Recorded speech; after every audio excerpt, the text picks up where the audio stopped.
সরকারি নিয়ম নীতির তোয়াক্কা না করেই চলছে রেশনের দোকান। ত্রিপুরার 59 জেলার কৈলাসহরে পিডব্লিউডি রোডের 7 নম্বর রেশন শপ নিয়ে গুরুতর অভিযোগ গ্রাহকদের। মাসের পর মাস, দিনের পর দিন ধরে চরম ভোগান্তি গ্রাহকদের। কখনো মেলে না চাল, কখনো ডাল, প্রায়ই খালি হাতে ফিরতে হয় গ্রাহকদের। অবশেষে ধৈর্যের বাঁধ ভাঙল। রেশন শপের সামনে জড়ো হয়ে বিক্ষোভ দেখালেন গ্রাহকরা।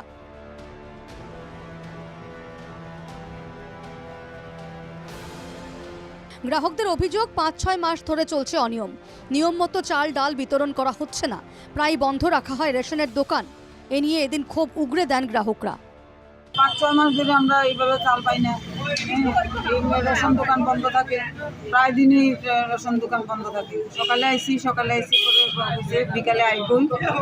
ইয়েস আমার আমি কিনলাম যে চাল পাওয়া যাবে নি, কইছে ইয়েস। এরকম রেশন আইয়া ঘুরে যায়, সকালে বিকালে কেউ 5 মাস পায়, কেউ 6 মাস চাল পায় না। আজকে বছর খালি এরকম চলছে। আইবো করে আমরা সকাল বিকাল সব সময় আইতেছি। ডাইল পাই না, ডাইল পেলে চাল পাই না, এই অবস্থায় চলছে। রেশন কার্ড থাকলেই মিলবে খাদ্য সামগ্রী। সরকারের এই প্রতিশ্রুতি কার্যত প্রহসনে পরিণত। কৈলাসহরের 7 নম্বর রেশন ডিলারের খামখেয়ালিপনায় অতিষ্ঠ হয়ে উঠেছেন গ্রাহকরা। এদিন গ্রাহক বিক্ষোভের পর ডিলারের বিরুদ্ধে কি পদক্ষেপ নেওয়া হয় সেটাই দেখার। কুমারঘাট থেকে জনি ভট্টাচার্যের রিপোর্ট, NKTV বাংলা।